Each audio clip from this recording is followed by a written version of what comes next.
In this movie, I'll show you the new selection options in Alias 2011. On the Preferences menu, there's a new Selection Options window, and this has two parts. At the top, there's Face Selection, which is used when picking surfaces, and now allows selection on the interior of a surface, as well as on the edges and isopalms. The second part of the option window sets the selection behavior when picking with the mouse. And this allows us to customize the way in which the left, the middle, and the right mouse buttons behave. I'll start by looking at face selection on this shower gel pack. Previous versions of Alias have used edge selection, which means that I've always needed to click on the wireframe to select a surface, either on an edge or on an isopalm. If I try to choose the middle of a surface by clicking here, it doesn't select. To change this behavior, I can now open the new Selection Options window and choose Face Selection.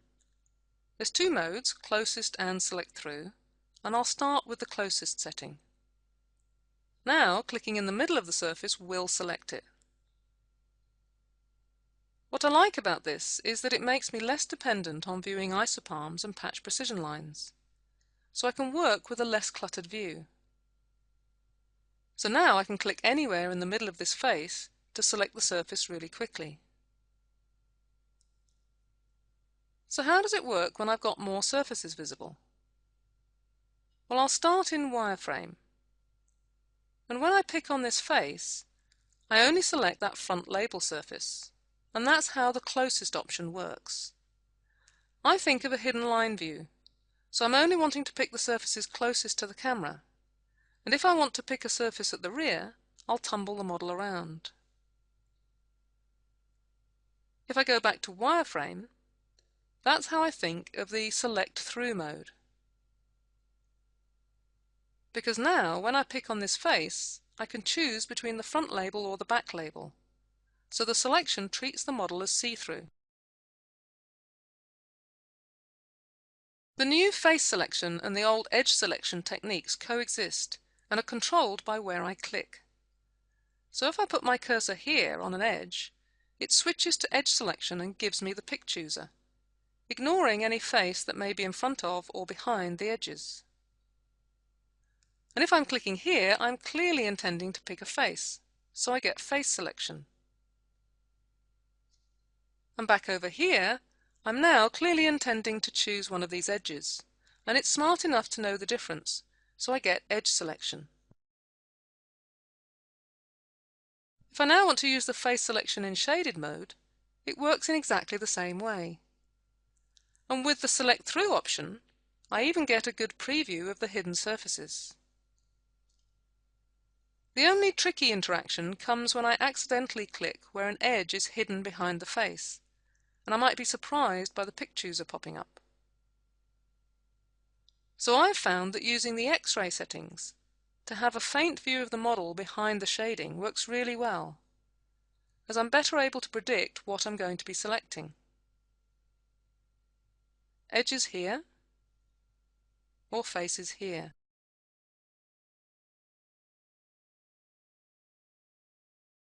But one of the best things about using face selection with a shaded view is that it now also affects the point of interest setting. Even if I toggle the wireframe off, I can now snap the point of interest onto any face that I can see, so I can control the presentation of my designs without having to see the wireframe lines. And this works particularly well on larger models like this.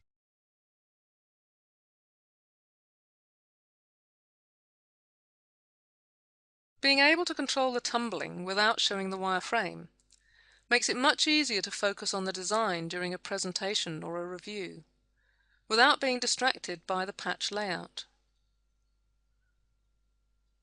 And if I now have a look at just the bodywork on this model, it's also a good example of when I can use face selection successfully in shaded mode to make picking much quicker. And it works well here because I have a single skin without too many overlapping surfaces, and without too many edges. In contrast, this snowmobile is a much more complex model, with lots of overlapping edges. If I try to select the glass canopy on this pod, it switches immediately to edge selection. If I work without the shading, it's better, but there's still not many faces that I can pick easily.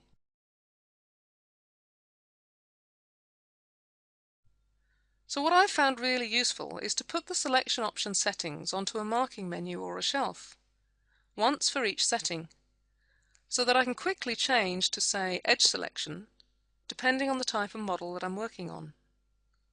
Or here I've put the 3 settings onto a marking menu. Now I'll have a look at just one of these pods and show you how the new selection options work with the transform tools. I'm used to using edge selection in previous versions, and when I pick an object and move it, I can then simply click onto the edge of another object and move that instead. But if I already have the object selected, then I need to click and drag in an empty part of the screen, like here, or over here. And that's because if I accidentally click and drag on another edge, it assumes that I want to move that surface instead. So how is this workflow affected if I switch to face selection? With face selection, this area is no longer free space. I can select the surface by clicking in it. But if I now go back and move this bottle, you'll see that I can still use this as blank space without it being accidentally selected for the transform. And this is because face selection is disabled when I'm using the transform tools. So if I wanted to quickly move this glass now instead of the bottle, then face selection won't pick it. So I have 2 choices. I can simply choose the edge, and it moves as normal. Or if I use the Shift key, then face selection is temporarily enabled again, and I can select it using the face. So there's a slightly different use of the Shift key in edge and face selection modes when using the transform tools. So I've got 3 choices of workflow. I can keep the default settings and use edge selection, or I can use the new face selection to click on the surfaces closest to the camera, or I can select all the way through a model. And with the 2 face selection options, I can use the Shift key to control the selection during a transform operation.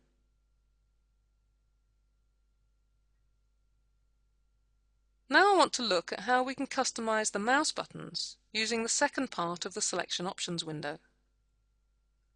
Under Selection Behavior, for each of the 3 mouse buttons, I can now choose the behavior I want when I'm picking objects.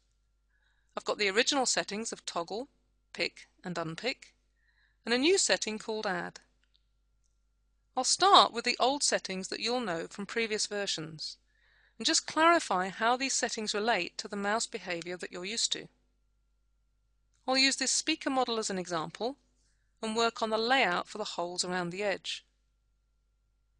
Because you can't see my mouse clicks, I'll keep this mouse model on the screen to highlight which button I'm clicking each time.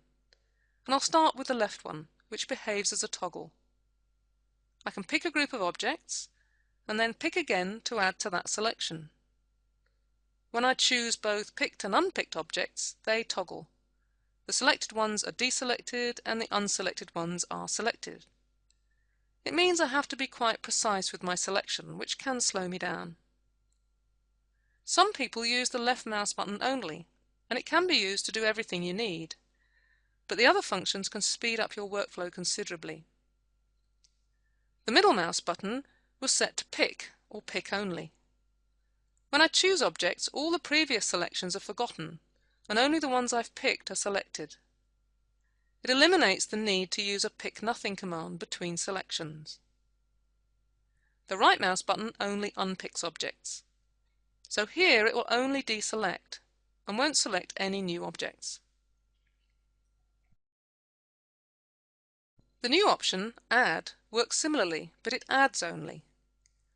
I'll put it onto the middle mouse button, and this is now set as the default. To start with, it selects in the same way as the toggle. But then, when I pick across a mix of objects, it only adds to the selection. It won't toggle objects off. so I don't have to be so precise with my mouse movements.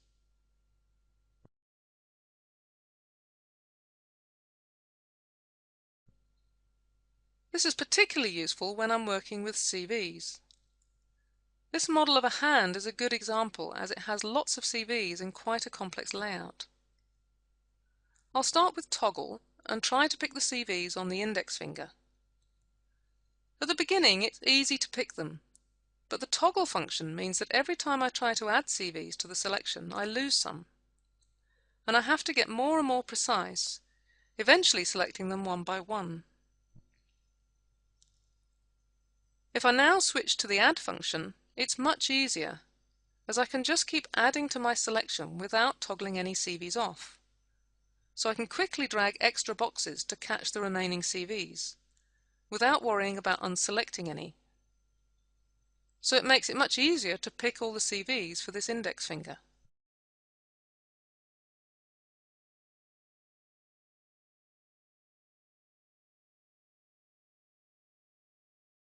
This final example is a quick concept model of a handheld device. It could be a phone or a media player.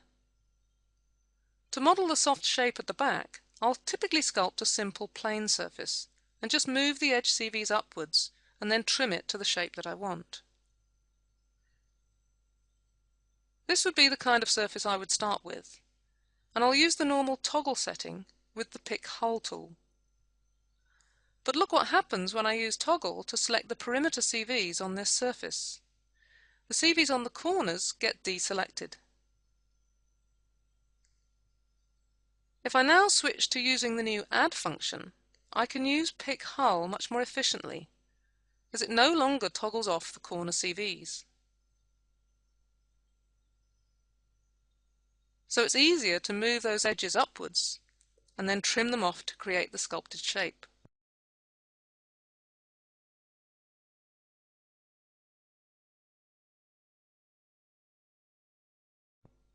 So picking and selecting is something we use with almost every tool, and we'll use hundreds of times each day.